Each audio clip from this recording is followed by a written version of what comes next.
अच्छा, आप लोग ये सुनते आए हैं कि फ़लाँ सेलिब्रिटीज़ की जो है ना इमेजेस लीक हो गई, वीडियोस लीक हो गई, डेटा लीक हो गया, अकाउंट की इन्फॉर्मेशन लीक हो गई, अकाउंट हैक हो गया। ये कैसे हो रहा होता है? इसके पीछे क्या प्रोसेस चल रहा होता है? बहुत ही बेसिक स्टेप बताऊँगा, इसको आपने फ़ॉलो करना है। आपका कभी भी 99% चांस है कि आपका अकाउंट कभी हैक नहीं होगा। ये बहुत बेसिक स्टेप बताऊँगा।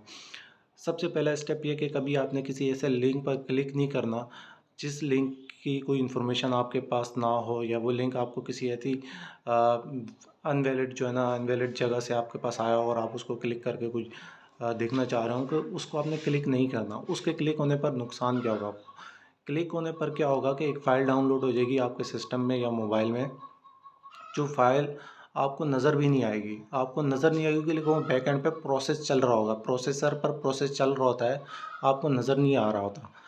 वो जो प्रोसेस चल रहा होता है, तो होता क्या है कि जब आपका इंटरनेट मोबाइल से कनेक्ट होता है, तो वो प्रोसेस चल रहा होता है, वो किसी और सर्वर पर आपकी सारी चीज़ें सिंक करना शुरू कर देता है। सिंक से मुराद वहाँ भेजना शुरू कर देता है। इमेजेस, वीडियोस, वो आहिस्ता-आहिस्ता सिंक करते-करते इन्फॉर्मेशन आपकी जब सारी वहाँ शेयर हो जाती है उनके पास, तो क्या करता है, कुछ दिन के बाद फिर वो आपसे कॉन्टैक्ट करते हैं। आपकी फैमिलीज़ की चीज़ें, आपकी फैमिली की चीज़ें होती हैं, आपकी किसी गर्ल्स की या फीमेल्स की जो भी चीज़ें होती हैं, वो एक्सेस करते हैं, उनको एडिट करते हैं और फिर वो क्या कर रहे होते हैं, आपको ब्लैकमेल कर रहे होते हैं। तो इससे आपने बचना है। दूसरा स्टेप क्या है कि आपने कभी कोई ऐसी एपीके फ़ाइल डाउनलोड नहीं करनी अपने सिस्टम या मोबाइल के अंदर जो कि ऑथेंटिकेट ना होती हो। ऑथेंटिकेट से मुराद, आपको प्ले स्टोर में बहुत सारी चीज़ें मिलेंगी, आप वहाँ से डाउनलोड करके आप यूज़ कर सकते हैं। वो भी किसी हद तक सही है, उसमें भी बहुत सारे इश्यूज़ हैं, लेकिन हम फ़िलहाल लेकिन वो वैलिड होती हैं बहुत हद तक। 99% चांस है कि वो उससे आपका मसला नहीं होगा। लेकिन अब उससे हट के ब्राउज़र से कोई एपीके फ़ाइल डाउनलोड करते हैं किसी सॉफ्टवेयर से, उसके एक्स्ट्रा फ़ीचर यूज़ करने के, ये बेसिकली हम करते हैं इसलिए कि हमें पेड वर्ज़न की तरफ नहीं जाना होता। हम चाहते हैं कि भाई पैसे पे ना करें और जो है ना सॉफ्टवेयर की एडवांस फ़ीचर जो है ना हम यूज़ करना शुरू कर जाएँ।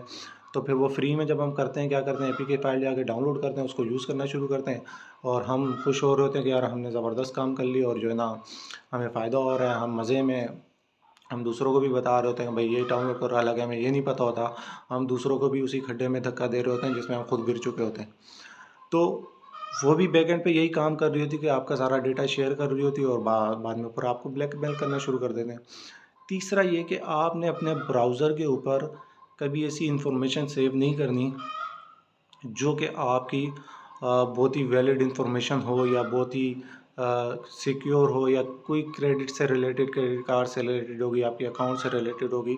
ऐसी इन्फॉर्मेशन आपने सेव नहीं रखनी, क्योंकि जब भी आपके सिस्टम को या कोई मोबाइल को एक्सेस करेगा, वो सारी इन्फॉर्मेशन आपकी वहाँ से गेट कर लेगा। जब वो गेट कर लेगा तो फिर वो आपके आपके एटीएम कार्ड की, आपके क्रेडिट कार्ड की बहुत सारी चीज़ें यूज़ करना शुरू करेगा, तो फिर आप परेशान होंगे कि यार ये पैसे कैसे कट रहे हैं अकाउंट से। तो ये देखें, जहाँ आईटी के फ़ायदे हैं वहाँ थोड़े से नुकसानात भी हैं। नुकसानात इस सूरत में होते हैं कि जब आपको एक चीज़ का सिस्टम का आइडिया नहीं है या यूज़ करना नहीं आता, तो आप जब उसको गलत इस्तेमाल करेंगे तो वो आपको ज़ाहिर-सी बात है नुकसान ही देगा। तो इन चीज़ों से अपने बचना, ये बहुत बेसिक 3 स्टेप्स मैंने बताए हैं, इनको आपने फ़ॉलो करना है और आप अपने अकाउंट को इस तरह सिक्योर कर सकते हैं। तो मिलते हैं नेक्स्ट वीडियो में। Thank you.